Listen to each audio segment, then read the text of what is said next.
Southern Air presents Talking with a Technician. Hello, I'm Greg Altazan from Southern Air Baton Rouge, and we're here to talk about air filters, the importance of it, and how the frequency you should change these. This is a standard air filter, and the basic principle of it is to capture all the small particulates that's in your home to help you breathe cleaner air and your air conditioner to breathe cleaner air also. All the air in your home travels through this filter, and it picks up all the small particulates to keep it from getting lodged in your air conditioner.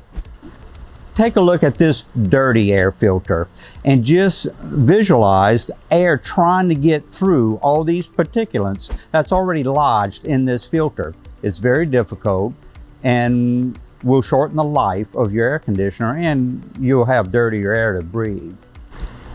If the particulates that's on this filter get through, number one, they can land on the coil and start to restrict airflow and lead to costly repairs. Secondly, if they get through, it can recirculate in your home, and then you're breathing that contaminated air.